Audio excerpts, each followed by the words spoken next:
Hello दोस्तों। जिस तरह आपको पता है कि हम पीएससी के लिए जो एडीओ का एग्ज़ाम होने वाला है उसके लिए बिहार पढ़ रहे थे घटना चक्र का जीएस का चित्रात्मक प्रस्तुति जिसको जीएस दृष्टि कहते हैं। आपको पहला वीडियो पसंद आया, इसके लिए मुझे अच्छा लगा, जिसमें हमने बिहार का सामान्य परिचय देखा है, वो नॉर्मल व्यू से ज़्यादा आया था इसमें।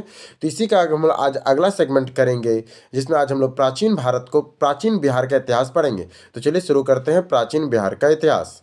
अगर आपको इसका पीडीएफ चाहिए तो हमारे टेलीग्राम चैनल में जुड़ जाइए। वहाँ पे मैं इसका पीडीएफ आपको बता दिया है कि कैसे मिलेगा। तो आपको अगर और हाँ, एक बात और आप लोग को मुझे बताना था कि अगर आप लोग इधर कोई बीपीएससी के लिए कोई टेस्ट सीरीज शुरू नहीं किए हैं तो वो टेस्ट सीरीज आप हमारा टेलीग्राम चैनल में जुड़ कर ले सकते हैं। फ्री ऑफ कॉस्ट है, वो जो इडू तारा जो करा रहा है वही मैंने डाला है। तो चलिए शुरू करते हैं बिहार का इतिहास। बिहार के इतिहास में सबसे पहले बिहार का प्राचीन इतिहास। प्रागैतिहासिक कालीन बिहार प्रागैतिहासिक कालीन बिहार पूर्व पुरापाषाण काल था। प्रागैतिहासिक कालीन बिहार में क्या है तो पूर्व पुरापाषाण काल था। इसका माने प्रागैतिहासिक कालीन बिहार में से पूर्व पुरापाषाण काल था, इसका आपको 3 जगह पे प्रमाण मिलता है। हमारा मुंगेर, नालंदा और वाल्मीकि नगर जो पश्चिमी चंपारण में पड़ता है। जो पूर्वी पुरापाषाण काल, इसके साक्ष्य 3 जगह से मिले, मुंगेर से, नालंदा से और वाल्मीकि नगर पश्चिमी चंपारण से। पूछेगा कि पूर्व पुरापाषाण काल के साक्ष्य कहाँ से मिले थे, मुंगेर से, नालंदा से, वाल्मीकि नगर पश्चिमी चंपारण से। फिर पूछेगा नवपाषाण काल के स्थल। मेन बात है प्रौद्योगिकी जो हम लोग पढ़े थे, जो प्रागैतिहासिक काल था इसमें मेन पूछता है कि आपका साक्ष्य कहाँ कहाँ से मिला। तो पूर्व पुरापाषाण काल से 3 जगह से मिला, मुंगेर, नालंदा और वाल्मीकि नगर पश्चिम चंपारण से। और नवपाषाण काल का 6 जगह से मिलता है, चिराद सारण से, चेचर वैशाली से, सेनुवार लोहतास से, मनेर पटना से और ताराडीह गया से। फिर से एक बार, नवपाषाण काल युगीन के साक्ष्य कहाँ से मिलते हैं, चिराद सारण से, चेचर वैशाली से, क्योंकि जब राम को रटने के अलावा और कोई तरीका नहीं है इसका। इसे पूछेगा न आपको नवपाषाण कालीन स्थल का 4 गो नाम देगा और बोलेगा इसमें से कौन सा नवपाषाण कालीन स्थल का नाम नहीं है। तो चिराद मिला था सारण, चेचर वैशाली में है नवपाषाण काल स्थल, सेनुवार रोहतास में, ताराडीह गिरिडीह में, मनेर पटना में है। फिर आता है ताम्रपाषाण युग। ताम्रपाषाण युग का कहाँ से मिला था, सोनपुर, ताराडीह, मनेर, सेनुवार, माझी, चेचर, चिरांद। ताम्रपाषाण युग का कहाँ कहाँ से मिला था, सोनपुर, ताराडीह, मनेर, सेनुवार, माझी, चेचर, चिरांद से मिला था। फिर आता है परीक्षा की दृष्टि से क्या इंपॉर्टेंट है, पुरापाषाण कालीन ऐश्वरी संस्कृति से संबंधित उपकरण और फूस की झोपड़ी प्राप्त हुई है। पुरापाषाण कालीन ऐश्वरी संस्कृति से संबंधित उपकरण और फूस की झोपड़ी प्राप्त हुई है पसेरा मुंगेर से। प्रारंभिक पाषाण कालीन की कुल्हाड़ी प्राप्त हुई है। देखिए पहले पूछेगा आपका बताइए, पुरापाषाण कालीन जो एस्यूरी संस्कृति से संबंधित उपकरण और फूस की झोपड़ी कहाँ से प्राप्त हुई है, तो पसेरा मुंगेर से। फिर पूछेगा प्रारंभिक पाषाण कालीन कुल्हाड़ी कहाँ से प्राप्त हुई, जो प्रारंभिक पाषाण कालीन आपको कुल्हाड़ी कहाँ से प्राप्त हुई थी, तो जेठियन नालंदा से आपको पुरापाषाण कालीन कुल्हाड़ी प्राप्त हुई है। और गिरदेश्वर पर्वत शैल चित्र कहाँ से मिला है, तो जमुई में, जो बिहार में गिद्धेश्वर पर्वत में एक शैल चित्र मिला है, वो कहाँ पर है, तो वो जमुई में है। अब आइए उत्तर वैदिक कालीन बिहार का पढ़ेंगे हम लोग। क्या पढ़ेंगे अब, उत्तर वैदिक कालीन बिहार, जिसमें विदेह सबसे पहले क्या है, विदेह। इसकी राजधानी उत्तर वैदिक कालीन में बिहार में सबसे पहले विदेह है। इसकी राजधानी मिथिला थी। विदेह की राजधानी क्या थी, मिथिला थी। यहाँ पे कौन सा राजवंश था, तो जनक वंश था, जिसके संस्थापक राजा निमि थे। विदेह की राजधानी मिथिला थी। पूछेगा उत्तर वैदिक कालीन में विदेह की राजधानी क्या थी, तो मिथिला थी। इसका राजवंश कौन था, जनक वंश था। इसके संस्थापक राजा निमि थे। इसके संस्थापक कौन थे, राजा निमि थे। देवी सीता की जन्मस्थली पिता राजा सिरध्वज जनक थे। हम लोग जो देवी सीता की कहते हैं वो जन्मस्थली है विदेह। देवी सीता की जन्मस्थली कौन सा है, विदेह है। जिनके पिता सिरध्वज जनक थे, सीता के पिता कौन थे, सिरध्वज जनक थे। सर्वप्रथम उल्लेख इसका कहाँ पर मिलता है, इसका सर्वप्रथम उल्लेख कहाँ मिलता है, विदेह का यजुर्वेद में। कहाँ मिलता है उल्लेख, यजुर्वेद में। साहित्यिक स्रोत क्या है, शतपथ ब्राह्मण, छदोग उपनिषद, वीर्यदानय, महाभारत, रामायण, वायु पुराण, बौद्ध जातक आदि में इसका साहित्यिक उल्लेख है विदेह का। विदेह का साहित्यिक उल्लेख कहाँ का है, शतपथ ब्राह्मण, छदोंग उपनिषद, वीर्यदारण्य में, महाभारत में, रामायण में, वायु पुराण में, बौद्ध जातक में। फिर आता है वर्तमान स्थिति। ये मुजफ्फरपुर, इसकी वर्तमान स्थिति में विदय कहाँ पड़ रहा है? तो मुजफ्फरपुर, सीतामढ़ी, समस्तीपुर, मधुबनी, दरभंगा, ये सब बाद में आज का विदय है। मुजफ्फरपुर, सीतामढ़ी, समस्तीपुर, मधुबनी, दरभंगा में। विदय और कौशल की सीमा रेखा को सदा नीरा नदी पूछेगा। विदय और कौशल की सीमा रेखा क्या थी? तो सदा नीरा नदी थी। विदय और कौशल की सीमा रेखा क्या थी? तो सदा नीरा नदी थी। फिर आता है मगध। मगध का राजधानी क्या थी? शुरुआत में मगध की राजधानी गिरिब्रिज थी। मगध की राजधानी शुरुआत में क्या थी? तो गिरिब्रिज थी। अथर्ववेद और पंचविश ब्राह्मण में मगधवासियों को वास्ते कहकर निंदा की गई है। वात्य कहकर निंदा की गई। क्या लिखा है? अथर्ववेद और पंचशीष ब्राह्मण में, अथर्ववेद में और पंचविश ब्राह्मण में मगधवासियों को वास्ते कहकर निंदा की गई है। ऋग्वेद में कीकट भूभाग की से सम्यता है। ऋग्वेद में मगध के लोगों को कीकट भूभाग से सम्यता की गई है। उत्तर वैदिक काल में गौण राज्य संभवतः अंग का हिस्सा था। उत्तर वैदिक काल में जो गौण राज्य था वो संभवतः अंग का हिस्सा था। और मगध का सर्वप्रथम उल्लेख हमें अथर्ववेद में मिलता है। हम लोग जो मगध का तो इसका सर्वप्रथम उल्लेख हमें कहाँ मिलता है? तो अथर्ववेद में हमें मिलता है। फिर आता है अंगराज। उत्तर वैदिक कालीन के राज्य का प्रमुख था। उत्तर वैदिक काल का प्रमुख राज्य अंग था। इसका प्रथम उल्लेख हमें अथर्ववेद में मिलता है। मगध का भी प्रथम उल्लेख हमें अथर्ववेद में मिलता है। और अंग का संस्थापक राजा अंग थे। अंग राज्य का संस्थापक कौन था? राजा अंग थे। इसकी राजधानी चंपा थी। अंग की राजधानी क्या थी? चंपा थी। इसके वास्तुकार महागोविंद निवासी राजगिरी के थे। अंग की राजधानी चंपा थी, वास्तुकार महागोविंद थे और निवासी ये राजगिरी के थे। फिर आता है आपका 6ठी शताब्दी ईसा पूर्व में बिहार के जनपद में अगर देखा जाए तो 6ठी शताब्दी ईसा पूर्व में बिहार में कौन कौन जनपद था? तो सबसे पहला था आपका अंग महाजनपद। वर्तमान स्थिति आधुनिक बिहार, भागलपुर और मुंगेर जो है ना, आधुनिक जिसे सिल्क सिटी कहते हैं भागलपुर को, जो आधुनिक जो आपका भागलपुर और मुंगेर है वो अंग महाजनपद का था। और इसके प्रमुख नगर अश्वपुर और भद्रिका थी। अंग तो एक राज्य हो गया, महाजनपद इसका प्रमुख नगर कौन का था पूछेगा? अश्वपुर कहाँ का शहर था? तो अंग महाजनपद का। अंग महाजनपद का प्रमुख नगर कौन है? अश्वपुर और भद्रिका। अश्वपुर और भद्रिका। अंग महाजनपद का प्रमुख नगर कौन है? अश्वपुर और भद्रिका है। फिर आएगा अंग महाजनपद की राजधानी क्या थी? तो चंपा थी। इसका अन्य नाम क्या है? मालिनी। महाभारत में, हरिवंश और अन्य पुराणों में इसका नाम मालिनी कहा गया है। अंग जनपद की राजधानी चंपा थी। इसका महाभारत में और मालिनी भी कहा। जैसे अंग जनपद की राजधानी चंपा है, इसका कुछ अन्य नाम भी है। जैसे हम लोग किसी का नाम राम है तो उसके घर में श्याम, छोटू उटू बोलते हैं उसी टाइप में। सॉरी, अंग जनपद की राजधानी चंपा है, इसका अन्य नाम क्या हो गया? मालिनी। यह महाभारत, हरिवंश और अन्य पुराणों में इसका नाम मालिनी कहा गया है। काल चंपा, जातक कथाओं में से काल चंपा कहा गया है। जातक कथाओं में चंपा को क्या कहा गया है? काल चंपा कहा गया है। और वनिज्यम, वनिज्यम जैन ग्रंथों में से कहा गया है। वनिज्यम जैन ग्रंथों में से वनिज्यम कहा गया है। चंपा और गंगा नदी के संगम पर स्थित था। और जो चंपा महाजनपद की जो राजधानी थी कहाँ थी? तो चंपा और गंगा नदी के संगम पे थी। चंपा और गंगा नदी के संगम पे चंपा राजधानी थी। इसका प्रमुख प्रशासक राजा, इसका प्रथम शासक कौन था? अंग जनपद का प्रथम शासक राजा कौन था? प्रथम राजा राजा अंग थे। अंतिम शासक वृद्धरथ थे बिंबिसार द्वारा पराजित होने के बाद। अंतिम शासक कौन थे? वृद्धरथ थे बिंबिसार द्वारा पराजित होने के बाद। फिर आता वज्जी संघ। वज्जी क्या था? वज्जी संघ। राजधानी वैशाली, आधुनिक बसाड़ है। इसकी राजधानी वैशाली है जो आधुनिक बसाड़ है। इसके बाद संस्थापक कौन थे वज्जी संघ के? नाभा नेदिष्टि या नमोदिष्टि। वज्जी संघ के संस्थापक कौन है? नाभा नेदिष्टि या नमोदिष्टि। नाभा नोदिष्टि या नमोदिष्टि है। 8 जनसंघों को मिलकर ये वज्जी, यहाँ पे 8 जन, या जो वज्जी संघ है ना, इसमें 8 गो जनों का संघ था। जैसे वज्जी, लिच्छवी, ज्ञातक, विदेह, उग्र, भोग, कुरु, चालुक। फिर से 8 जनपद पड़े। 8 जनों का संघ था वज्जी। कौन कौन था? वज्जी, लिच्छवी, ज्ञातक, विदेह, उग्र, भोग, कुरु और इच्छुक था। अब आता है मगध के बारे में हम लोग डिटेल से, मगध क्योंकि मेन मगध है, मगध के बारे में डिटेल से पढ़ेंगे। मगध प्रथम उल्लेख कहाँ मिलता है? तो अथर्ववेद में। संस्थापक कौन है? तो वृद्धरथ है। मगध के संस्थापक कौन है? वृद्धरथ है। प्रारंभिक राजधानी क्या है? गिरिब्रिज राजगिरी है। इसके बाद परवर्ती राजधानी, बाद में इसकी राजधानी क्या बनी? तो पाटलिपुत्र बनी। वेदों में उल्लेखित एकमात्र मगध शासक कौन है? तो पमगंध पमगंध पम परम गंध परम गंध, सॉरी बोल नहीं पा रहे, परम गंध परम गंध। मैंने कह रहा है वेदों में उल्लेखित एकमात्र मतलब मैंने वेदों में जिसका नाम है वो एकमात्र मगध के शासक कौन था?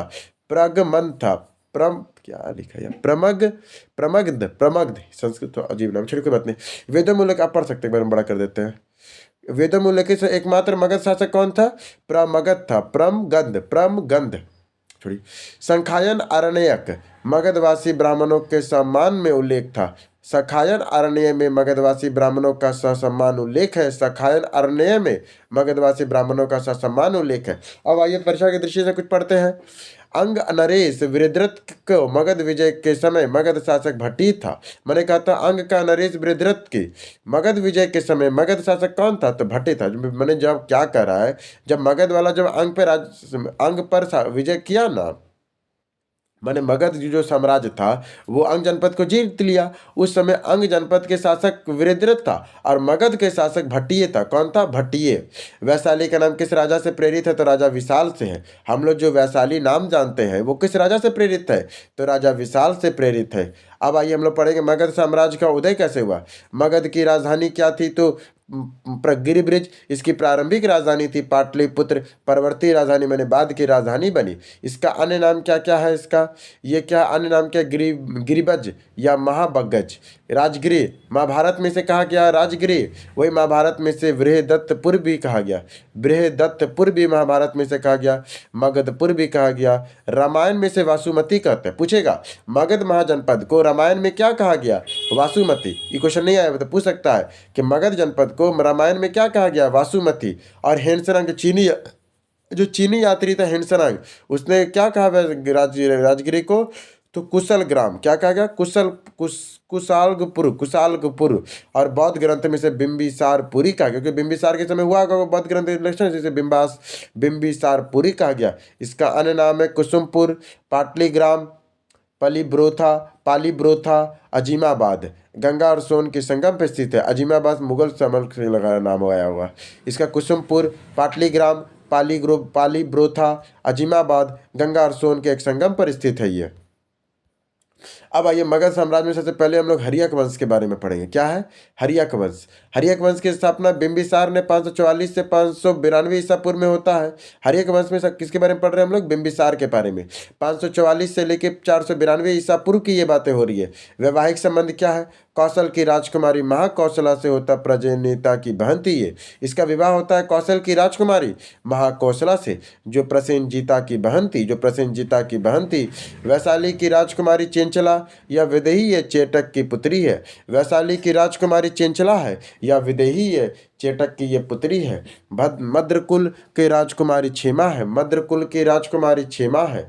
इसका पुत्र अजातशत्रु हुआ, हल हुआ, वेलम हुआ, नंदीसेर हुआ, मगुकेल, अभय हुआ। अभय कौन है? आम्रपाली से उत्पन्न हुआ था अभय। अभय कौन था? जो आम्रपाली से उत्पन्न हुआ। मेन अजातशत्रु के बारे में याद रखना हमें। अब आइए हम लोग पढ़ेंगे राजवैद जीवक के बारे में। बहुत पूछता है राजवैद जीवक कश्यप संहिता की रचना है। पूछेगा जीवक ने क्या लिखा था? तो कश्यप संहिता किसने रचना की थी? आयुर्वेद का कौमर भात्र शाखा के विशेषज्ञ है ये। आयुर्वेद के कौमर जो भात्र शाखा के ये विशेषज्ञ है। इनकी उपाधि क्या क्या है? तो क्षणिक शेयर राजगिरी की राजधानी बनाया था। उपाधि में क्षणिक या सीनियर है और राजगिरी को राजधानी बनाया था इसने। अंग नरेश बृहद्रथ पर विजय किया। बिंबिसार ने अंग नरेश बृहद्रथ पे विजय प्राप्त किया और सेना में पहली बार हाथियों का प्रयोग किया था बिंबिसार ने। बौद्ध के वेलुवन उद्यान दान में दिया था। महावीर के समकालीन चंपा नरेश कौन थे? तो दधिवाहन थे। महावीर के समकालीन चंपा नरेश कौन थे? दिधिवाहन थे। महावीर के स्वामी समकालीन चंपा नरेश कौन थे? दधिवाहन थे। मगध और वज्जी संघ की सीमा गंगा नदी है। मगध और वज्जी संघ की सीमा कहाँ है? तो गंगा नदी है। मगध और वज्जी संघ की सीमा कहाँ है? तो गंगा नदी है। फिर आइए अजातशत्रु। 492 से लेकर 660 ईसा पूर्व तक अजातशत्रु रहा। इसका अन्य नाम क्या है? तो कुनिक या विदेही पुत्र है। इसका अन्य नाम क्या अजातशत्रु का? तो कुनिक या विदेही पुत्र है। राजाभिषेक के समय ये चंपा का उपराजा था। राजाभिषेक जब हुआ इसमें चंपा का ये उपराजा था। इसकी पत्नी वजीरा प्रसेनजीत की पुत्री थी। इसकी जो पत्नी थी वजीरा, वो प्रसेनजीत की पुत्री थी, और पद्मावती इसकी पत्नी के नाम। इसकी दो पत्नी है, वजीरा जो प्रसेनजीत की पुत्री है, और पद्मावती है। इसके वजह से बौद्ध धर्म का ये अनुयायी था। अजातशत्रु जो था ये बौद्ध धर्म का अनुयायी था। प्रथम बौद्ध संगीति का आयोजन भी किया था अजातशत्रु। हम लोग पढ़ते हैं ना, प्रथम बौद्ध संगीति का आयोजन अजातशत्रु के समय हुआ, और ये बौद्ध धर्म का अनुयायी था। इसके प्रमुख विजय है वैशाली, काशी, कौशल। अजातशत्रु के प्रमुख विजय क्या क्या है? वैशाली है, काशी है, कौशल है। वैशाली है, काशी है, कौशल है। वैशाली का विजय हुआ था 16 वर्षीय युद्ध में। वैशाली का विजय कब हुआ था? इसने वैशाली को कब जीता था? मात्र 16 वर्षीय युद्ध में वैशाली पे विजय हुआ था इसने। फिर आता है महाशिला कंटक और रथशूल अस्त्र का प्रयोग किया। इसने युद्ध में क्या चीज का यूज किया? हम लोग देखते हैं ना, बाहुबली में एगो ब्लेड था, बाहुबली में जो काटता था, और एगो बाहुबली में जो हम लोग रथ जो देखे थे ना, उसी का ये सब नाम है। महाशिला कंटक और रथ मूसल। महाशिला कंटक और रथ मूसल अस्त्र का प्रयोग किया था अजातशत्रु ने। अजातशत्रु के कूटनीतिक में कौन है? तो वस्ताकर और सुनीत है। अजातशत्रु के कूटनीतिक में कौन है? वस्ताकर और सुनीत है। मखलीपुत्र गौसल की मृत्यु हुई थी। मखलीपुत्र गौसल की मृत्यु हुई थी इसके हाथों। अब आ जाइए, अजातशत्रु का पुत्र था उदयनीन। 460 से लेके 444 ईसा पूर्व तक। राजाभिषेक के समय ये पूर्व चंपा का भी उपराजा था। अजातशत्रु का भी जब राजाभिषेक हुआ तो वो चंपा का उपराजा था, और उदयनीन भी जब राजाभिषेक हुआ तो वो चंपा का उपराजा हुआ। ये जैन धर्म का अनुयायी था। इसके पिता जो थे अजातशत्रु, वो बौद्ध धर्म का अनुयायी हुआ, पर उदयनीन जो हुआ जैन धर्म का अनुयायी हुआ। माता और पिता पद्मावती और अजातशत्रु। इसकी माता उदयनीन की माता कौन थी? पद्मावती थी, और पिता अजातशत्रु थे। इसका उत्तराधिकार राजधानी को राजगिरी से पाटलिपुत्र स्थानांतरित कर शहर के शासन के चौथे वर्ष में। क्या पूछेगा? उदयनीन ने जो राजधानी परिवर्तित किया, कौन से किया था? शासन के चौथे वर्ष में किया था। उसने राजगिरी से पाटलिपुत्र स्थानांतरित किया। इसका उत्तराधिकारी कौन कौन हुआ? तो वो हुआ अनिरुद्ध, मुंडक और नागदशक। हर्यक वंश का अंतिम शासक था। इसका उदयनीन का उत्तराधिकारी कौन कौन हुआ? अनिरुद्ध, मुंडक और नागदशक। हर्यक वंश का अंतिम शासक हुआ था नागदशक। परीक्षा की दृष्टि से आर्यभट्ट का संबंधित बिहार नगर था पाटलिपुत्र। आर्यभट्ट से संबंधित बिहार का कौन सा नगर था? तो पाटलिपुत्र था। वैनवार वंश के राजा शिवसिंह के दरबारी कवि कौन थे? तो विद्यापति। वेवनार वंश के राजा वेवनार के राजा शिव सिंह के दरबारी कवि कौन थे? विद्यापति थे। बिहार में पाए गए अशोक के अभिलेखों की लिपि क्या थी? ब्राह्मी लिपि थी। बिहार में जो पाए गए अशोक के अभिलेख है, इसकी लिपि क्या थी? तो ब्राह्मी लिपि थी। अब आइए पढ़ते हैं शिशुनाग वंश। हर्यक वंश खत्म हो गया, हर्यक वंश उसका आखिरी राजा खत्म कर गया। अब उसके बाद आएगा शिशुनाग वंश। इसकी राजधानी पाटलिपुत्र से वैशाली ले गया। पूछेगा वैशाली किसने ले गया था? शिशुनाग ने जो शिशुनाग वंश था वो अपनी राजधानी कहाँ ले गया था? तो पाटलिपुत्र से वैशाली लेके गया। राजाभिषेक के पूर्व नागदशक और अमात्य का काशी का उपराजा बना। राजाभिषेक के पूर्व नागदशक का अमात्य और काशी का उपराजा बनाइए। इसके संस्थापक शिशुनाग वंश के संस्थापक कौन थे? तो शिशुनाग था। इसने अवंती, वस्त्र और कौशल को मगध में विलय किया। इसने अवंती, वस्त्र और कौशल को मगध में विलय कर लिया। तो इसने अवंती, वस्त्र और कौशल को मगध में विलय कर लिया। और अवंती विजय के समय अवंती शासक अवंती वर्धन थे। अवंती को जब शिशुनाग ने विजय किया उस समय अवंती का शासक अवंती वर्धन था। फिर आता है कालाशोक। इसका अन्य नाम काक वंश है। कालाशोक का अन्य नाम क्या है? तो काकवर्ण है। वैशाली के द्वितीय बौद्ध संगति हुआ था। कालाशोक ने वैशाली में द्वितीय बौद्ध संगति कराया था। शिशुनाग वंश का अंतिम शासक नंदीवर्धन हुआ। शिशुनाग वंश का अंतिम शासक कौन हुआ? तो नंदीवर्धन हुआ। राजधानी को वैशाली से पाटलिपुत्र स्थानांतरित किया इसने। फिर क्या हुआ? जो राजधानी को फिर वैशाली से पाटलिपुत्र लेके चल गया। जो आखिरी शिशुनाग का जो अंतिम शासक था नंदीवर्धन, उसने राजधानी को वैशाली से फिर से पाटलिपुत्र स्थानांतरण कर दिया। अब आएगा नंदवंश। इसके संस्थापक थे महापद्मानंद। नंदवंश के संस्थापक कौन थे? महापद्मानंद। महापद्मानंद को उपाधि जरूर पूछता है। इसे महापदपति, उग्रसेन, इसे उग्रसेन भी कहते हैं। एकराट, बहुत इंपॉर्टेंट है एकराट। पूछेगा एकराट किसका उपाधि था? तो महापद्मानंद था एकराट। फिर भार्गव, फिर सर्वछत्रांतक, ये भी इंपॉर्टेंट है। सर्वछत्रांतक महापद्मानंद की उपाधि था। एक उपाधि है एकराट पूछता है। एकराट हम क्वेश्चन भी देखे थे। एकराट किसकी उपाधि है? महापद्मानंद की है। सर्वछात्रक महापद्मानंद की है। आरूप परशुराम, आरूप परशुराम है इसका नाम। इसे द्वितीय परशुराम भी कहते हैं, इसे कली का अंश भी कहते हैं। महापद्मानंद को द्वितीय परशुराम और कली का अंश भी कहते हैं। इसका मंत्री कल्पक था। इसका मंत्री कौन था? कल्पक था। इसका मंत्री कौन था? नंदवंश का। महापद्मानंद का मंत्री कल्पक था। इसने क्या क्या, महापद्मानंद ने क्या क्या विजय किया था? छुआको को किया था, पंचाल को किया था, कासेल को किया था, कुरु को किया था, सूरसेन को किया था, वितिहोत्र को किया था, कलिंग को भी महापद्मानंद ने जीता था, कलिंग को भी। फिर हरय ने जीता था, फिर अधम्यक ने जीता था। कलिंग में जिन की मूर्ति उठाकर ये हाथी गुफा, देखे जो महापद्मानंद था ना, उसने कलिंग से जैन की मूर्ति उठाकर ले आया। इसकी जानकारी हमें कहाँ से मिलती है? हाथी गुफा अभिलेख से मिलती है। जब महापद्मानंद कलिंग को जीता ना, तो वो कलिंग में एक जिन की मूर्ति थी, उसको उठाकर वो ले आया। ये हाथी गुफा अभिलेख में लिखा हुआ है। फिर आता अष्टाध्याय की रचना पाणिनि का मित्र, अष्टाध्याय की रचना पाणिनि ने की थी। अष्टाध्याय की रचना पाणिनि का मित्र, सिंपल सा अष्टाध्याय की रचना पाणिनि ने की थी, इसी के समय हुआ होगा। फिर आता नंदवंश में कुल 9 शासक हुए। नंदवंश में कुल कितने शासक हुए? नंदवंश में कुल 9 शासक हुए। और हमको याद करना है 3-4 ही मेन याद होता है। मेन याद रखना धनानंद। पूछेगा नंदवंश का अंतिम शासक कौन था, तो धनानंद पर एक बार हम नववंश में पढ़ लेते हैं। उग्रसेन, पांडुक, गौशिक नाशक, करवंत, द्वारशुदक, राष्ट्रपाल, भूतपाल, पांडुगति। मेन याद रखना है कि पूछेगा नंदवंश का पहला शासक कौन था, तो महापद्मानंद। पूछेगा नंदवंश का अंतिम शासक कौन था, धनानंद। और पूछता है महापद्मानंद का उपाधि, जो हमने पढ़ चुका है। एकराट, एक बात याद रखना, एकराट, सर्व छत्रांतक और परशुराम द्वितीय और कलिकांश, ये 4 को मेन पूछता है आपका। उग्रसेन भी पूछता है। ये 3-4 को नाम है जो महापद्मानंद से पूछता है, लास्ट नंदवंश, और कुछ नहीं पूछता इससे। अब देखिए महापद्मानंद के बारे में, सॉरी धनानंद के बारे में दिया भी है जो पूछता है। अंतिम शासक कौन था? धनानंद। इसका अन्य नाम था अग्रमीज। धनानंद का अन्य नाम क्या क्या था? अग्रमीज था, अग्रसेन था, जैंतमीज था। अन्य नाम इसका क्या था? अग्रमीज, अग्रसेन और जैमिंद था। इसका सेनापति कौन था? तो भद्रसाल था। क्या कहता है, क्या कह रहा है, सॉरी, धनानंद का सेनापति का नाम क्या था? भद्रसाल। धनानंद का सेनापति का नाम क्या था? भद्रसाल। इसका अन्य नाम था अग्रमीज, अग्रसेन और जैंतमीज। धनानंद का अन्य नाम क्या है? तो अग्रमीज, अग्रसेन और जैंद्रमीज। इसका सेनापति कौन था? तो भद्रसाल था। धनानंद का सेनापति कौन था? भद्रसाल था। मंत्री इसका सकटाल था। मंत्री कौन था धनानंद का? सकटाल, राक्षस और छियक। पूछेगा धनानंद का मंत्री कौन था? भद्रसाल। उसका सेनापति कौन था? तो भद्रसाल। धनानंद का सेनापति कौन था? भद्रसाल। मंत्री कौन था? सकटाल, राक्षस और छियक था। अब आइए, सिकंदर इसका समकालीन था और चंद्रगुप्त मौर्य द्वारा पराजित कर अत्यंत धन लोभी शासक का चंद्रगुप्त मौर्य ने क्या किया? इसको खत्म कर दिया, धनानंद को। अब आइए नंदों के महत्वपूर्ण तथ्य जो पूछा जाता है, ठीक है। मगध का प्रथम निम्न वर्गीय राजवंश था। ये क्या था? मगध का ये प्रथम निम्न वर्गीय राजवंश है। मगध का जो था ना, सब कोई मगध में जो भी राजा बना ना, वो सब राजपूत सब टाइप में था। पर जो ये मगध का जो ये राजा बना, ये प्रथम निम्न वर्गीय, मैंने छोटा जाति से था, निम्न वर्गीय राजवंश था।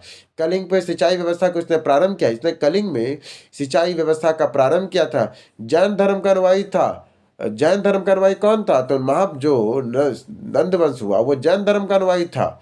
नंदों के अतुल्य संपत्ति का उल्लेख करने वाले कवि मामलूर नूर है। क्या हुआ था ना, नंदवंश वाला बहुत ज्यादा अत्याचार करता था लोगों से। अत्याचार करेगा तो धन लुटेगा, तो उसके बाद बहुत अतप संपत्ति आ गया था। इसका उल्लेख किया था कौन संगम कवि ने?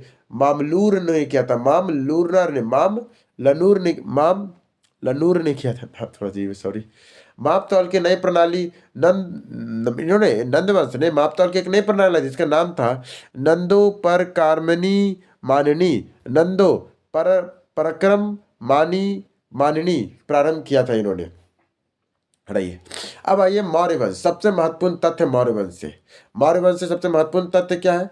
इनका राज्य चिन्ह था मयूर। मौर्य वंश का राज्य चिन्ह क्या था? मयूर था। ये इसका काल क्या था? 322 ईसा पूर्व से लेकर 187 ईसा पूर्व तक। मौर्य वंश कब से कब तक रहा? 322 ईसा पूर्व से लेकर 187 ईसा पूर्व तक। इसके संस्थापक थे चंद्रगुप्त मौर्य। अंतिम शासक वृद्धरथ था और इसकी राजधानी पाटली थी। मेन याद रखना, मौर्य वंश का सब चीज याद रहता है, बस भूल जाते हैं हम लोग। इसका राष्ट्र चिन्ह क्या था? मयूर था। 322 ईसा पूर्व से 187 ईसा पूर्व तक राजधानी पाटलिपुत्र थी। अंतिम शासक वृद्धरथ था। संस्थापक चंद्रगुप्त मौर्य था। अब आइए इधर में, अब हम लोग पढ़ेंगे चंद्रगुप्त मौर्य के बारे में। 322 ईसा पूर्व से लेकर 298 ईसा पूर्व तक शासन किया, मतलब कि लगभग में 24 सालों तक शासन किया इसने। इसको उल्टा पढ़ते, इधर का 22 आ गया और इधर का 2, 24 साल तक चंद्रगुप्त मौर्य ने शासन किया। सबसे इंपॉर्टेंट, इसका मंत्री चाणक्य था और इसकी पत्नी हेलेना थी, दुर्धरा थी, नंदिनी थी। चंद्रगुप्त मौर्य की पत्नी का नाम क्या क्या था? चंद्रगुप्त मौर्य की पत्नी का नाम हेलेना थी, दुर्धरा थी, नंदिनी थी। मंत्री चाणक्य था। इसकी राजधानी पाटलिपुत्र थी। इंपॉर्टेंट है इसका अन्य नाम पुथा, सैडोकोटस, एंड्रोकोटस और सेड्रोकोटस। ये सब ना यूनानी लोग इसको नाम दिया है। चंद्रगुप्त मौर्य का नाम क्या है? तो सैंड्रोकोटस। यूनानी लोग चंद्रगुप्त तो नहीं बोल पाता था, इसे सैंड्रोकोटस नाम दिया, एंड्रोकोटस नाम दिया और सैंड्रोकोटस नाम दिया। सर्वप्रथम विलियम जोन्स ने, सर्वप्रथम, ये बहुत इंपॉर्टेंट है, सर्वप्रथम विलियम जोन्स ने सैंड्रोकोटस के रूप में इसे पहचाना था 1793 में। सर्वप्रथम विलियम जोन्स ने सैंड्रोकोटस के रूप में इसे पहचाना था 1793 ईस्वी में। भारत का मुक्तिदाता, वीरियत भारत पे शासन करने वाला प्रथम सम्राट हुआ R.K. मुखर्जी। भारत पे का मुक्तिदाता और वीरियत भारत पे शासन करने वाला प्रथम सम्राट R.K. मुखर्जी है। भारत का मुक्तिदाता, वीरियत भारत पे शासन करने वाला प्रथम सम्राट कौन था? तो R.K. मुखर्जी थे।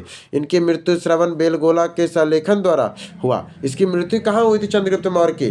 तो श्रवण बेलगोला में सलेखना से, श्रवण बेलगोला आपका कर्नाटक में पड़ता है। इसकी मृत्यु होती है श्रवण बेलगोला में सलेखना, मतलब भूखे प्यासे रह के ये मर गया था। इसका स्रोत कौन है?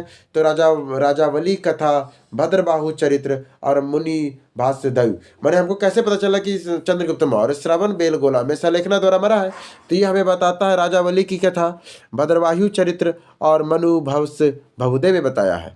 फिर आता है चंद्रगुप्त के दक्षिणी विजय का विवरण देने वाले संगम ग्रंथ आहानुरु या पुरानुरु है। चंद्रगुप्त के दक्षिण विजय का विवरण देने वाले संगम ग्रंथ कौन कौन है?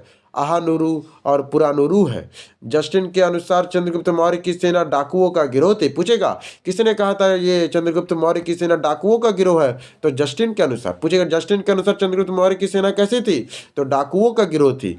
ल्यूटाक के अनुसार चंद्रगुप्त के 6 लाख की सेना लेकर संपूर्ण भारत को रौंद डाला। ल्यूटाक के अनुसार चंद्रगुप्त ने 6 लाख की सेना लेकर भयंकर रूप से संपूर्ण भारत को रौंद डाला था। फिर आता चंद्रगुप्त मौर्य और सेल्यूकस का युद्ध 305 ईसा पूर्व में होता है। चंद्रगुप्त मौर्य और सेल्यूकस का युद्ध 305 ईसा पूर्व में होता है। स्थान है सिंधु नदी के किनारे पर। ये कहाँ होता है चंद्रगुप्त और सेल्यूकस का युद्ध? सिंधु नदी के किनारे होता है। इसका परिणाम क्या हुआ? चंद्रगुप्त का विजय हुआ। सेल्यूकस के मंत्री पुत्री, सेल्यूकस की जो पुत्री हेलेना था, उसे चंद्रगुप्त का विवाह हुआ और सेल्यूकस का राजदूत मेगनस्तीज भारत आया। चंद्रगुप्त द्वारा सेल्यूकस को प्राप्त क्षेत्र कौन कौन था? हेरात था, एरिया में हेरात मिला, कांधार मिला, जैसे एरिया कहते हैं वो आज का हेरात है। आराकोसिया जैसे आज का कंधार है, आराकोशिया। फिर आता है जडोशनिया जो आज का मकरान है, जडोनेशिया मिला। और आज का काबुल मिला, जिसको उस समय कहते थे पेरोपोनो देसाई। अब आ जाइए हम लोग पढ़ेंगे बिंदुसार के बारे में। बिंदु। एक बात याद रखना, बहुत लोग कंफ्यूज होते हैं बिंदुसार और बिंबिसार में। बहुत लोग कंफ्यूज होता है ना कि बिंबिसार में और बिंदुसार में क्या नाम है नहीं नाम है। इसको आप ऐसे याद कर सकते हैं ना। याद कैसे, मैंने क्या आपको बताते हैं। इसका पिता कौन है? जो बिंदुसार है, बिंदुसार के पिता कौन है? चंद्रगुप्त मौर्य है। बिंदुसार के पिता कौन है? चंद्रगुप्त। और इसका बेटा कौन है? अशोक। मैंने 2 महान शासकों के बीच में एक बिंदु की तरह मात्र ये रह गया। चंद्रगुप्त महान शासक, अशोक महान शासक, और बीच में बिंदु आ गया तो बिंदु। चंद्रगुप्त मौर्य के बाद अशोक के बीच में कौन आता है? बिंदु आता है। इसे इसको ऐसे याद कर सकते हैं। मैंने ऐसे याद किया, चलिए आपको बताते हैं, आगे करते हैं। फिर आता है बिंदुसार, 298 से लेकर 273 ईसा पूर्व तक ये रहा। इसके पिता का नाम था चंद्रगुप्त मौर्य, इसकी माता के नाम दुर्धरा थी। चंद्रगुप्त मौर्य इसके पिता का नाम और माता का नाम दुर्धरा थी। इसकी पत्नी का नाम धम्मा और शुभदागी थी। इसकी पत्नी का नाम धम्मा था और शुभदागी थी। इसकी माता का नाम याद रखिएगा, दुर्धरा थी। फिर सेरिजियन के तकनीक के नाम जन्म लेने के क्या इसका कहानी है ना कि जब बिंदुसार जन्म ले रहा था ना, तो इसकी माँ इसको नहीं निकाल बने, इसका ये पैदा नहीं हो पा रहा था।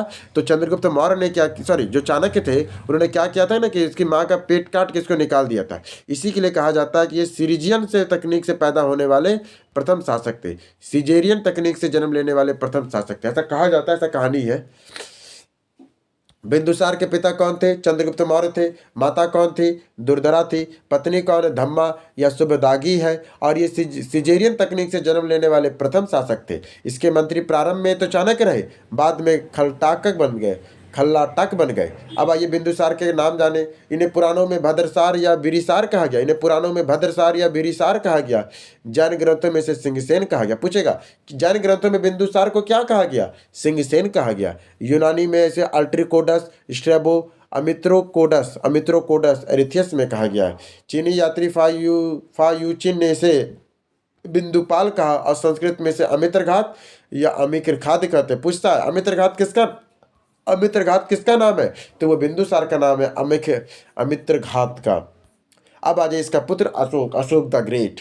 अशोक 273 ईसा पूर्व से 332 ईसा पूर्व तक इसने शासन किया। अशोक ने 273 ईसा पूर्व से लेकर 232 ईसा पूर्व तक शासन किया। इसके पिता का नाम बिंदुसार था, माता का नाम सुबदागी था। अशोक की माता का नाम क्या था? सुबदागी था। इसकी माता का अन्य नाम है पासादिका या जनपद कल्याणी। इसका मेन पिता पूछता है बिंदुसार है, माता का नाम सुबदागी। इसकी पत्नी 3 गो थी, देवी, पद्मावती और कारुवाकी। मेन कारुवाकी याद रखिएगा। मेन पूछता है कि कारुवाकी हम पढ़ेंगे, बहुत इंपॉर्टेंट है कारुवाकी के लेके। बिंदुसार के पिता का नाम बिंदुसार, माता का नाम सुबदागी, अन्य नाम पासादिका, जनपद कौशाली, जनपद कल्याणी भी कहते हैं। मेन पत्नी याद रखना है देवी, पद्मावती और कारुवाकी और तिष्यशीलता। अब इसके पुत्र कौन कौन थे? अशोक के जालोक, महेंद्र, तीवर, कुणाल। इसके पुत्र कौन कौन थे? तो जालोक, महेंद्र, तीवर और कुणाल आदि थे। इसकी पुत्री कौन थी? संघमित्रा, चारुमती। इसके पुत्री कौन कौन थी? संघमित्रा और चारुमती। पत्नी कौन थी? तो राधा गुप्त। इसकी पत्नी कौन थी? राधा गुप्त। आइए हम लोग पढ़ेंगे अशोक के अभिलेख। अशोक के अभिलेख की खोज किसने किया था? तो टी फेथलर ने 1750 में। टी फेथलर ने अशोक के अभिलेखों की खोज किसने किया? तो टी फेथलर ने 1750 में। सबसे पहले से पढ़ा किसने? जेम्स प्रिसेप ने दिल्ली टोपरा अभिलेख को। पूछेगा, सबको याद है कि जेम्स प्रिसेप ने पढ़ा, पर कौन सा अभिलेख पढ़ा था? दिल्ली टोपरा अभिलेख को पढ़ा था। और कब पढ़ा था? 1837 में। पूछेगा अशोक के अभिलेख को सबसे पहले किसने पढ़ा? जेम्स प्रिसेप ने पढ़ा। कौन सा पढ़ा? दिल्ली टोपरा अभिलेख को पढ़ा। वर्ष 1837 में किसने पढ़ा? जेम्स प्रिसेप ने पढ़ा। और अभिलेखों का लेखक कौन कहते हैं? तो चापड़ को। जो अभिलेखों का लेखक कौन होता है? तो चापड़। अभिलेखों का लेखक कौन होता है? चापड़ होता है। आइए अशोक के अन्य कुछ नाम देखते हैं। इसे अशोक वर्धन, विष्णु पुराण में से अशोक वर्धन का। पूछेगा अशोक को विष्णु पुराण में क्या कहा जाता है? अशोक वर्धन। अशोक को विष्णु पुराण में क्या कहते हैं? अशोक वर्धन। मस्की अभिलेख में से बौद्ध शाक्य कहा गया है। अशोक का नाम मस्की अभिलेख में क्या है? बौद्ध शाक्य है। मस्की अभिलेख में क्या है? बौद्ध शाक्य है। भब्रू अभिलेख में क्या है? भब्रू लेख में क्या है? तो मगधीराज है। पूछेगा मगधीराज अशोक को कहाँ लिखा हुआ है? भब्रू लेख में लिखा हुआ। बहुत कंफ्यूजन होता है लोगों को। भब्रू लेख कहाँ लिखा हुआ है? तो मगधीराज में से भब्रू लेख में है। फिर आता है बराबर की गुफाओं में, बराबर के गुहा लेख में से क्या लिखा है? तो प्रियदर्शी राजा। प्रियदर्शी राजा कहाँ लिखा है? तो बराबर के गुहा लेख में। बराबर के गुहा लेख में से प्रियदर्शी राजा लिखा गया है। कंगन हल्ली लिखा गया है अरण्य अशोक में। कंगन हल्ली लिखा गया है अरण्य अशोक ने। फिर आता है आपका देवनाम प्रियदर्शी, बहुत इंपॉर्टेंट है। पूछेगा देवनाम प्रियदर्शी कहाँ कहाँ लिखा गया है? रोमनदोई में, निगलीन में, रूपनाथ में और गिरनार में। देवनाम प्रियदर्शी कहाँ कहाँ लिखा गया? इसको रोमनदेई में, निगलिया में, रूपनाथ में और गिरनाल में। महाराज कुमार कहाँ का लिखा गया है? तो पन गोरैया अभिलेख में। महाराज कुमार कहाँ लिखा गया? तो पन गोरैया अभिलेख में। अशोक का मस्की, गुर्जरा, नेतुर, उमेडो लेख है। अशोक का मस्की, गुर्जरा, नेतुर, उमेडो लेख है। फिर आता है रेसिडोना, यूनानी लेखक है। रसीलेडर यूनानी लेख में इसको लिखा गया। पूछा, ये नहीं पूछा कभी हो, पूछा है कि पूछेगा अशोक को यूनानी लेखक क्या लिखते थे? तो रसीलेडर लिखते थे, रासीलेडस लिखते थे। अरमाइक लेख में इसको मक्का कहा गया। अरमाइक लेख में से मलक्का क्या मलका कहा गया, मलका। फिर आता है महासूर और अपरजित में महाभारत कहा गया। महाभारत में से महासूर और अपराजित कहा गया। कुमार देवी की सारनाथ अभिलेख में से धर्माशोक कहा गया है। कुमार देवी का जो सारनाथ अभिलेख है इसमें से धर्माशोक कहा गया है। फिर आता अशोक के अभिलेखों की लिपि, बहुत इंपॉर्टेंट है। अशोक का जो अभिलेख लिखा उसमें कौन कौन सा लिपि था? अरमाइक लिपि, ये लाघवन और तक्षशिला में पूछेगा कि अरमाइक लिपि कहाँ मिलता है, तो लाघवन और तक्षशिला में मिलता है। अशोक के जो अभिलेख में जो अरमाइक लिपि है वो लघमान और तक्षशिला में है। खरोष्टी लिपि कहाँ पर है? शहबाजगढ़ी और मानसेहरा में है। खरोष्टी लिपि कहाँ पर है? शहबाजगढ़ी और मानसेहरा में है। अशोक के अभिलेखों की लिपि में खरोष्टी लिपि कहाँ पर है? शहबाजगढ़ी और मानसेहरा में है। फिर अशोक के अभिलेखों की लिपि अगर ब्राह्मी लिपि देखा जाए तो अन्य समतल स्तंभ और गुहा लेख में। ब्राह्मी लिपि कहाँ मिलेगा? अन्य समृत स्तंभ और गुहा लेख में मिलेगा। द्विभाषिक कहाँ मिलेगा? तो शेरकुना अभिलेख अरमाइक ग्रीक में। द्विभाषिक कहाँ मिलेगा? तो शेरकुना अभिलेख और अरमाइक और ग्रीक में मिलेगा। और इस सब की भाषा कैसी थी? प्राकृतिक। एक बात याद रखिएगा, अशोक की लिपि बदल सकता है पर भाषा हमेशा प्राकृतिक ही है। अशोक का जो लिपि में जो भाषा है वो प्राकृतिक भाषा हर जगह है, पर जो लिपि है लिपि चेंज है। अरमाइक है, खरुष्टी है, ब्राह्मी और द्विभाषिक है। अब आता है गुहा लेख। गुहा लेख कहाँ मिलता है? तो बराबर की पहाड़ी गया में मिलता है। आपको गुहा लेख कहाँ? गुहा लेख मतलब कि ये पहाड़ी में मिलता है। गुहा लेख कहते हैं गुफा, गुहा को गुफा कह रहा है, तो गुफा में लेख कहाँ मिला है? तो बराबर की पहाड़ी गया में मिला। इसके खोजकर्ता कौन है? J.H. हैरिंगटन 1785 में इन्होंने खोजा। तो J.H. हैरिंगटन 1785 में खोजा। अब आइए बिहार में प्राप्त अशोक स्तंभ, जो हम लोग मेन ना बिहार में जो प्राप्त अशोक स्तंभ मैंने अशोक के जो स्तंभ है लेख उसको पढ़ेंगे। देखिए सबसे पहले क्या है? कोल्हा वैशाली का सिंह स्तंभ, जो देखिए फोटो भी देखते ज़्यादा होगा। जो वैशाली, जो कोल्हा वैशाली में सिंह स्तंभ मिला है, ये अभिलेख सहित है। जो कोल्हा, बाप रे कितना भयंकर बनाया है यार उस समय का। कोल्हा वैशाली में सिंह स्तंभ है, ये सिंह स्तंभ आप देख रहे हैं, कोल्हा वैशाली में ये सिंह स्तंभ है, अभिलेख रहित है। फिर आता है आपका रामपुरवा पूर्वी चंपारण में मिला। ये देखिए रामपुरवा में एक गाय या कुछ है। रामपुरवा पूर्वी चंपारण में विरशन शिष्य वाला, विरशन मतलब बैल के, सॉरी विरशन है ये। विरशन से वर्तमान में अवस्थित राष्ट्रपति भवन के समक्ष इसको कर दिया गया। ओहो, ये वर्तमान में राष्ट्रपति भवन में है, जो पश्चिमी चंपारण में मिला था रामपुरवा में विरशन शीर्ष के रूप में। फिर है रामपुरवा पश्चिमी चंपारण में सिंह स्तंभ भी मिला। ये सिंह स्तंभ भी मिला पश्चिमी चंपारण में। कितना अच्छा देख रहे, बाल कितना अच्छा बनाया है, कितना अच्छा बाल बनाया है। चेहरा मिटा दिया कि पता नहीं क्या किया, चेहरा कहाँ मिटा दिया है। चलिए देखते हैं। रामपुरवा का पश्चिमी चंपारण सिंह स्तंभ में है। वर्तमान अवस्थिति भारतीय संग्रहालय कलकत्ता में है ये। ओहो, वर्तमान कहाँ पे है? तो भारतीय संग्रहालय कलकत्ता में है रामपुरवा पश्चिमी चंपारण सिंह स्तंभ। फिर आता है लोहिया नंदनगढ़ पश्चिमी चंपारण में सिंह स्तंभ है। देखिए लोहियागढ़ जो ये आपका सिंह स्तंभ है, जो लोहिया नंदनगढ़ पश्चिमी चंपारण में सिंह स्तंभ में है। एक और है। फिर आता है लोहिया के अरेजगंज में पश्चिमी चंपारण में सिंह स्तंभ मिला है। ऊपर से लगता है उतार दिया इसको। लोहिया अरेगंज पश्चिमी चंपारण में सिंह स्तंभ मिला है।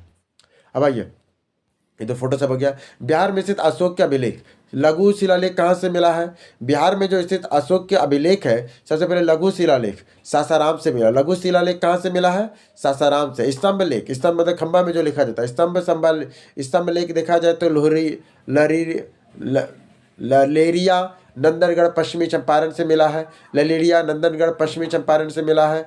रामपुरवा पश्चिमी चंपारण से। स्तंभ लेख कहाँ से? ललेरिया नंदनगढ़ और रामपुरवा पश्चिमी चंपारण से मिला है। फिर आता है मौर्यकालीन प्रांतों की राजधानी क्या क्या थी? हाँ, जो मौर्यकालीन जो राज्य बनाया उस समय राज्यों के प्रांतों की राजधानी क्या क्या थी? उत्तरापंत का तक्षशिला है। उत्तरापंत का, जिसे उदित भी कहते, तक्षशिला है। अवंतिक का उज्जैनी या महेश्मती था। अवंतिक का उज्जैनी या महेश्मती था। दक्षिणा हम लोग पढ़ रहे थे उत्तरापंत तक्षशिला, अवंती उज्जैनी का महेश्मती, दक्षिणापंत का स्वर्णगिरी, पत्री का प्राची का पाटलिपुत्र और कलिंग का तोशली था। मौर्यकालीन में आपका हो गया उत्तरापंत में तक्षशिला, अवंती में उज्जैनी, अवंती का उज्जैनी या महेश्मती, दक्षिणापंत का स्वर्णगिरी, दक्षिणापंत आज के कर्नाटक के पास स्वर्णगिरी था, प्राची का पाटलिपुत्र और कलिंग का तोशली था। परीक्षा की दृष्टि से चंद्रगुप्त के साथ श्रवण बेलगोला जाने वाले जैन आचार्य भद्रबाहु थे। प्राचीन काल में सबसे बड़ी मंत्री परिषद बिंदुसार की थी। प्राचीन भारत में सबसे बड़ी मंत्री परिषद किसकी थी? तो बिंदुसार की थी। आइए अब याद करते हैं अशोक का विदेशी शासक कौन? अशोक कालीन विदेशी शासक एरिटस द्वितीय कहाँ का था? तो सीरिया का था। इसे भारतीय नाम अयोंतिक दिया गया।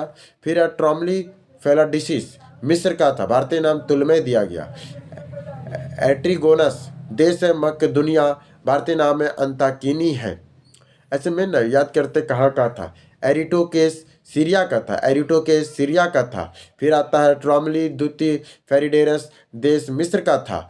एरिटोगोरस मकदुनिया का था। मंगस साइरिया साइरिन और सीरिन का था। अलेक्जेंडर एलिपस का था। अब हम लोग करेंगे गुप्त वंश खत्म हो गया, सॉरी अशोक खत्म हो गया, माने मौर्यकालीन खत्म, और मौर्यकालीन को खत्म करने वाला शुंग वंश था। आखिरी देखिए, मौर्यकालीन का आखिरी राजा था वृद्धरथ। वृद्धरथ को मार दिया और शुंग वंश उस पर शासन कर लिया था। अब हम लोग ये शुंग वंश के बारे में पढ़ते हैं। संस्थापक है पुष्पमित्र शुंग।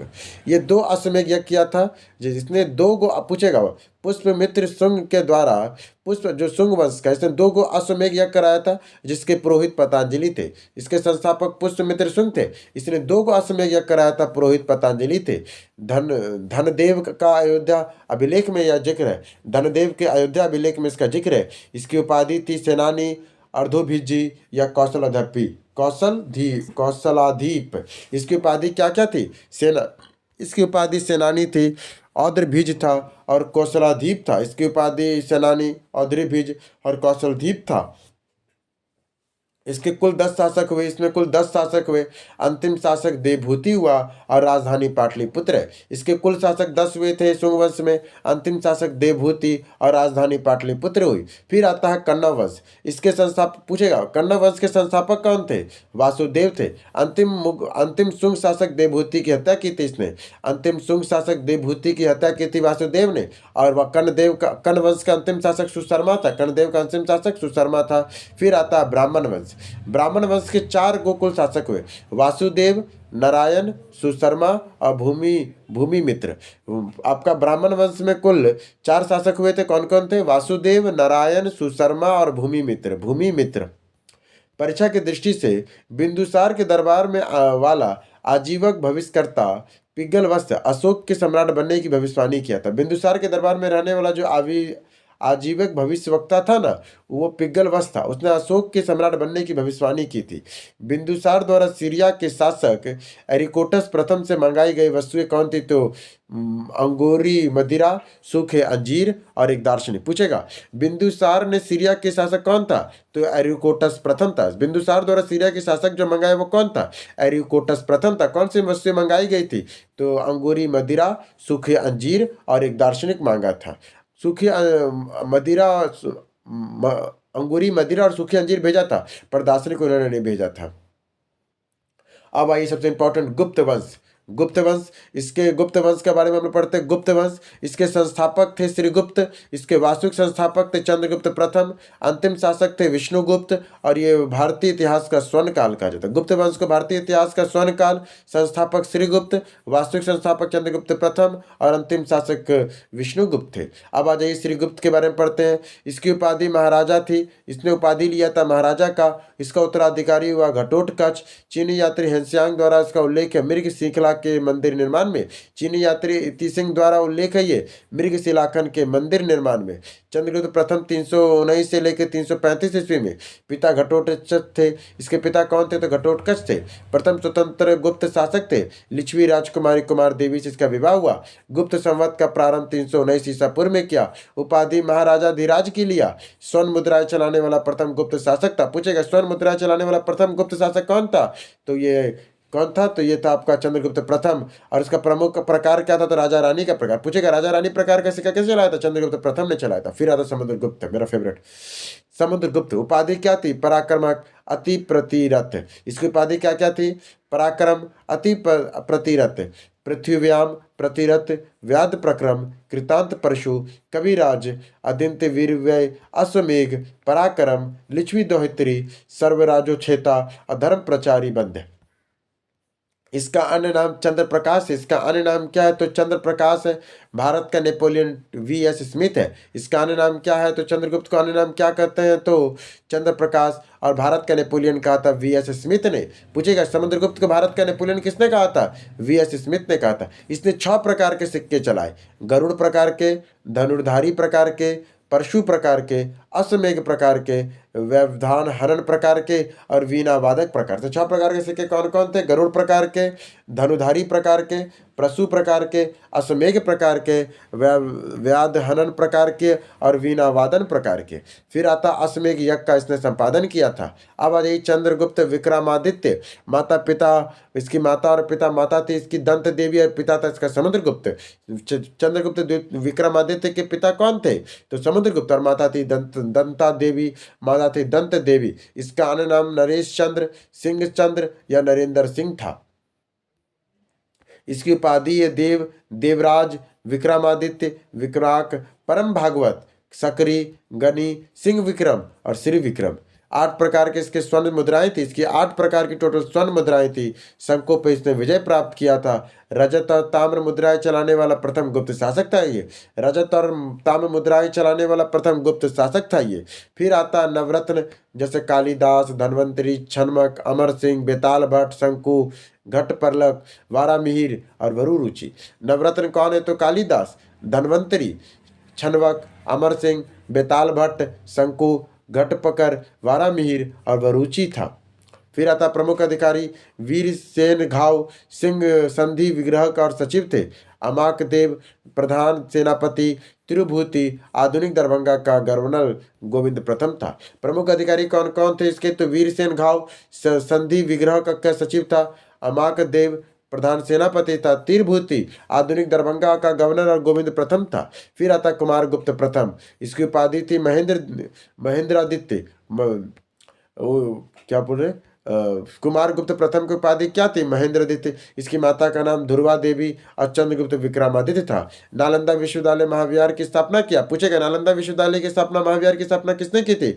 कुमार गुप्त ने किया था। इसे सर्वाधिक प्रकार के सिक्के चला। पूछेगा सर्वाधिक गुप्त साम्राज्य में सर्वाधिक प्रकार की सिक्के किसे चलाई थी? लगभग 15 प्रकार का तो कुमार गुप्त ने चलाए थे। इसने अश्वमेघ यज्ञ का संपादन किया था। सर्वाधिक अभिलेख प्राप्त हुए इसी का प्रथम अभिलेख है बीसलगढ़ अभिलेख, एटा उत्तर प्रदेश से प्राप्त हुआ है। हूण शासक महिर कुल को पराजित करने वाला गुप्त शासक नरसिंह गुप्त बालादित्य है। हूण शासक मिहिर कुल को पराजित करने वाला गुप्त शासक कौन है? तो नरसिंह गुप्त बालादित्य है। मगध के उत्तर गुप्त वंश का अंतिम उल्लेखनीय शासक जीवित गुप्त द्वितीय है। मगध के गुप्त वंश का अंतिम उल्लेखनीय शासक कौन है? तो जीवित गुप्त द्वितीय है। फिर आता है आपका स्कंदगुप्त।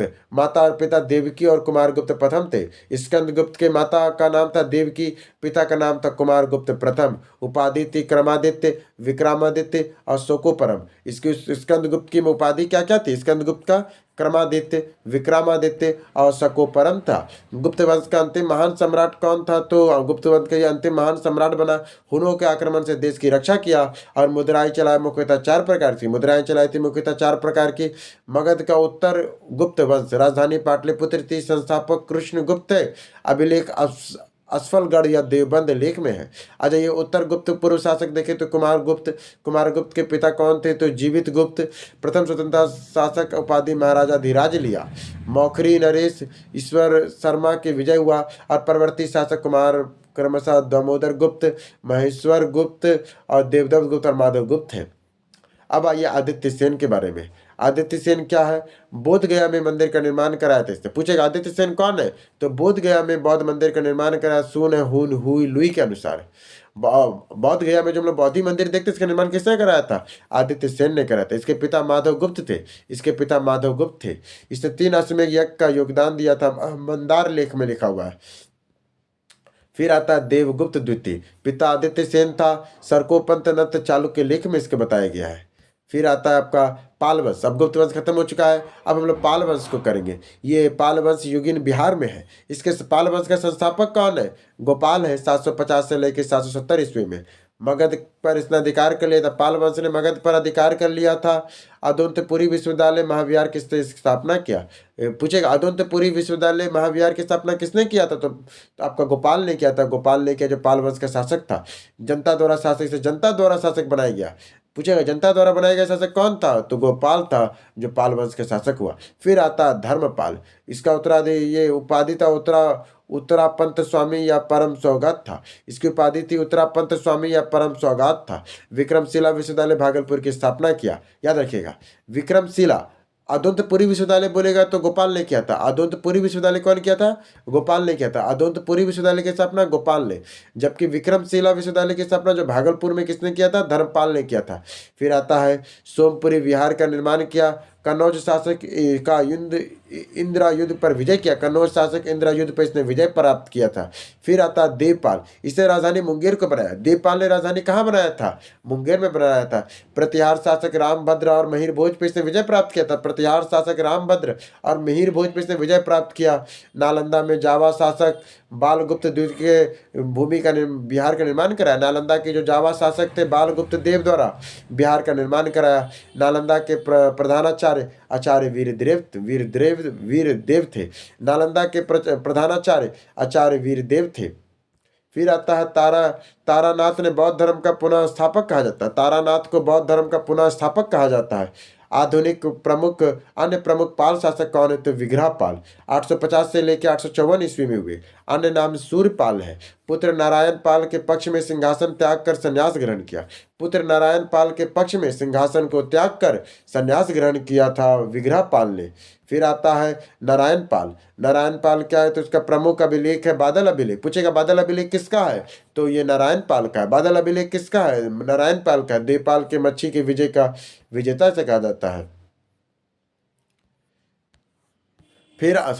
फिर आता है आपका द्वितीय विग्रहपाल द्वितीय। बंगाल का शासन समाप्त कर बिहार में संकुचित हो गया। जो पाल वंश था ना वो पाल वंश जो था वो बिहार और पश्चिम बंगाल दोनों में था। पर क्या होता है, विग्रहपाल जो द्वितीय था उसका बंगाल पे शासन समाप्त कर केवल बिहार में ये संकुचित हो गया, विग्रहपाल द्वितीय। फिर आता है महिपाल प्रथम पाल वंश का द्वितीय संस्थापक कहते हैं। महिपाल पूछेगा पाल वंश का द्वितीय संस्थापक कौन है?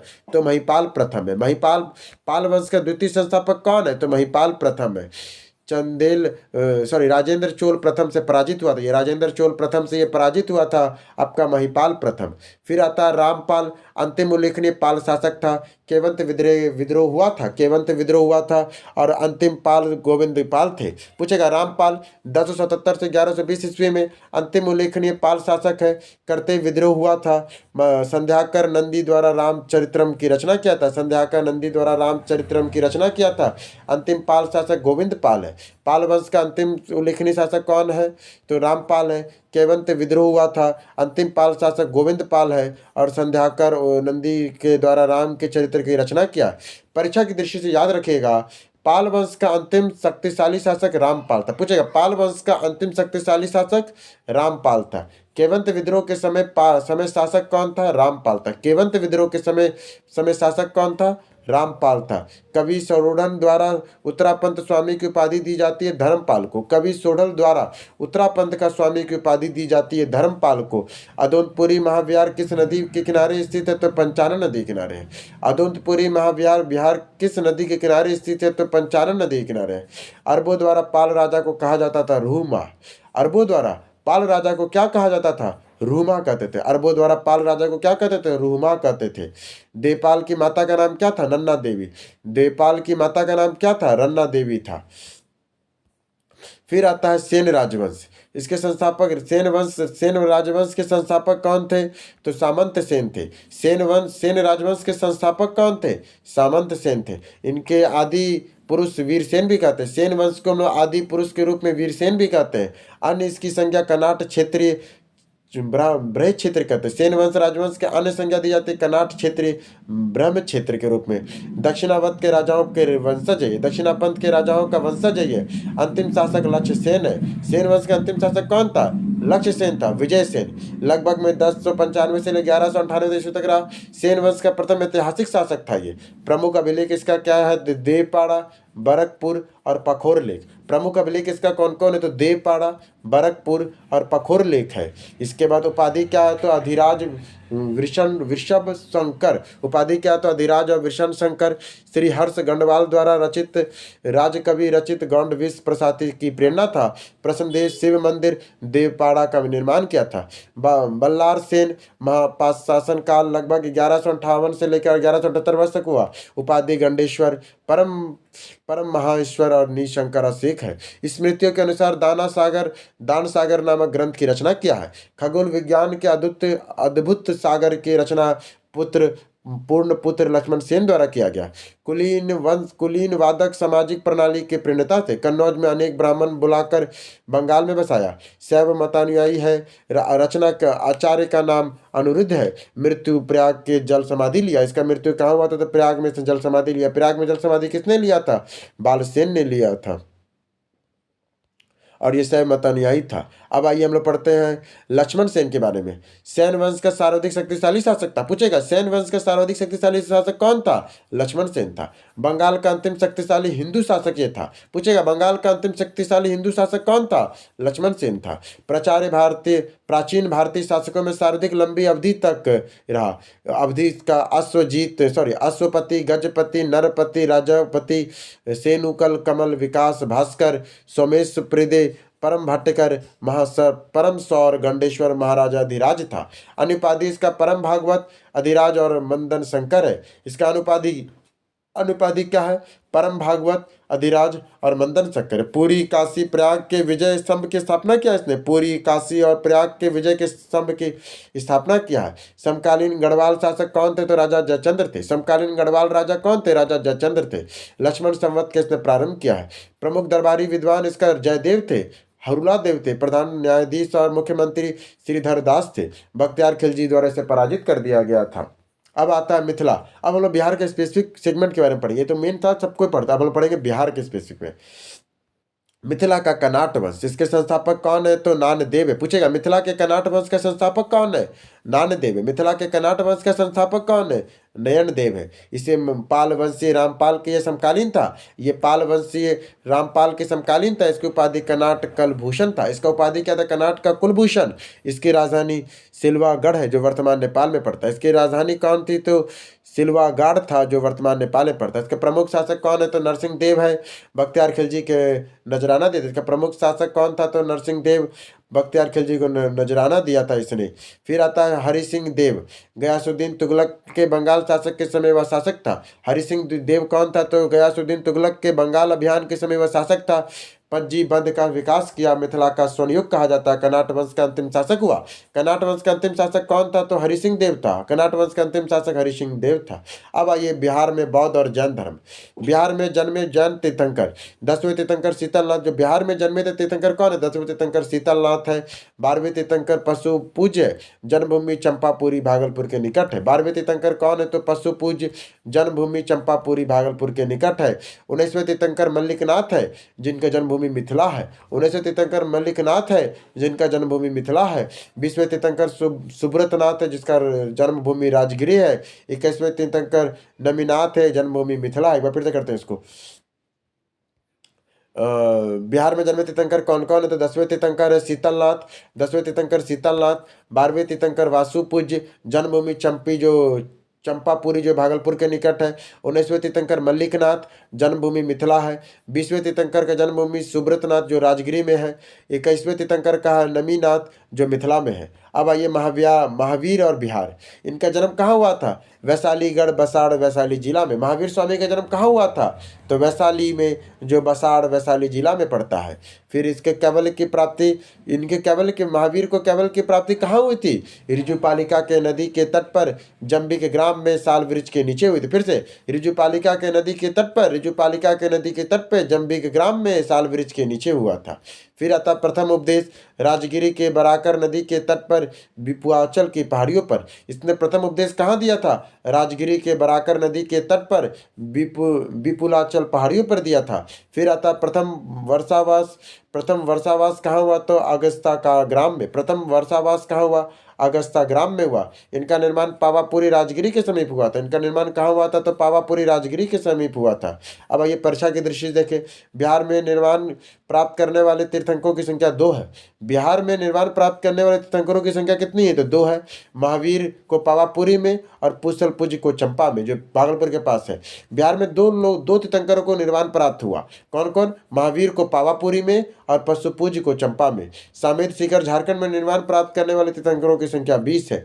जो झारखंड है वहाँ सामेत शिखर पे कितना निर्वाण प्राप्त हुआ? तो 20 लोगों को प्राप्त हुआ था।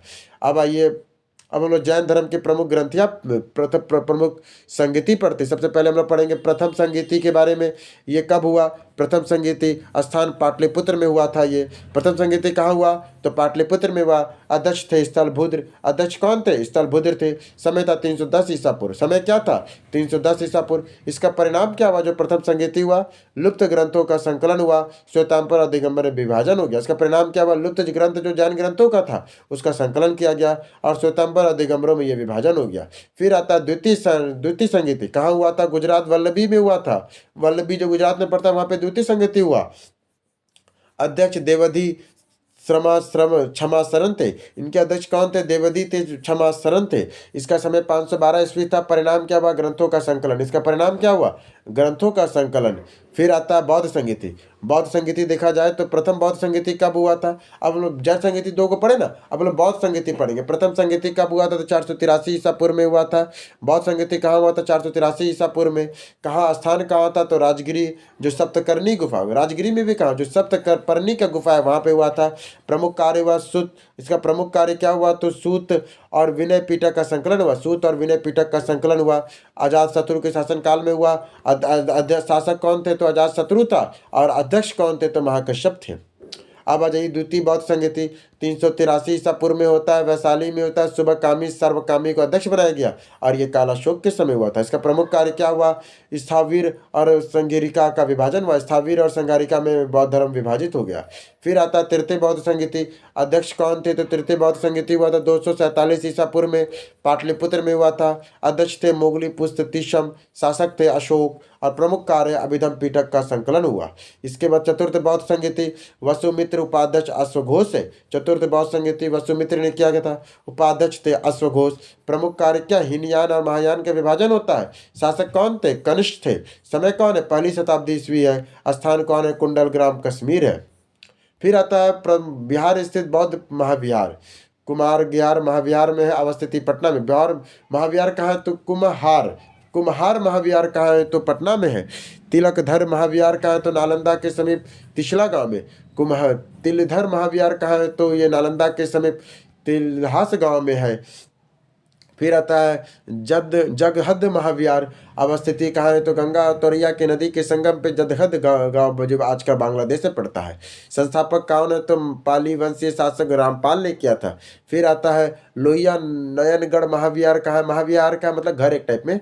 महाविहार कहाँ है? तो ये स्थिति बिहार वर्तमान बेतिया पश्चिमी चंपारण में स्थिति कहाँ है? तो बेतिया वर्तमान बेतिया पश्चिमी चंपारण जिला में है। टकसाल का यहाँ पे साक्ष्य मिलता है। टकसाल मतलब जहाँ पे सिक्का और नोट, जो उस समय तो सिक्का का डलता था, वही बोल रहा है सिक्का के बारे में।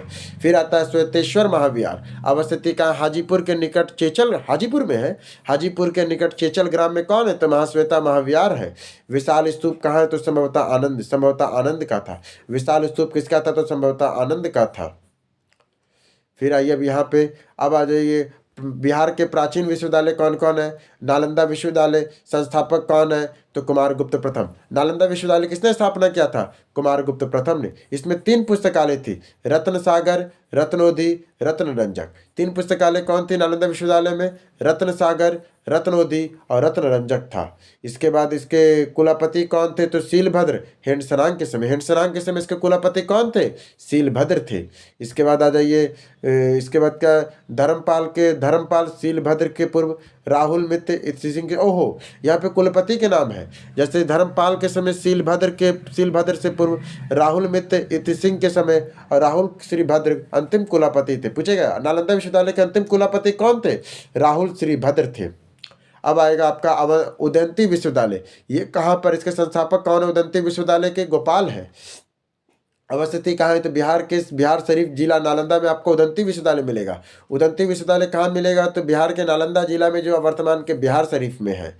और तंत्र विद्या का ये केंद्र पूछेगा। तंत्र विद्या का केंद्र कौन है? तो नालंदा विश्वविद्यालय। अब आ जाइए विक्रमशिला विश्वविद्यालय। ये कोसी और गंगा के संगम पर स्थित है ना। विक्रमशिला विश्वविद्यालय कहाँ है? कोसी और गंगा के संगम पर है। संस्थापक धर्मपाल उपाधि विक्रमशिला का लिया था। यहाँ पे वज्रयान संप्रदाय का प्रमुख केंद्र था। ये वज्रयान संप्रदाय का प्रमुख केंद्र था। अब आता है यहाँ प्रमुख विद्वान कौन कौन हुए? दीपांकर, श्री ज्ञान अवंती, वरोचन रचित और अभयकल गुप्त प्रमुख थे। इस तरह करके हमारा प्राचीन भारत खत्म, सॉरी प्राचीन बिहार खत्म होता है। जल्दी हम लोग मध्यकालीन बिहार मिलेंगे। अब चिंता मत कीजिए, जो वन लाइनर है ना वो लास्ट में एक वीडियो में सब मैं कर दूंगा, उसके लिए चिंता मत कीजिए। मैं थोड़ा सा ना मेरा एग्जाम एक पड़ गया, इसी के लिए वीडियो कम आ रहा है। मैं कोशिश करूँगा ज़्यादा वीडियो लाने का, पर मंडे से आपका फिर से वीडियो आने लगेगा ठीक से। तब तक के लिए धन्यवाद।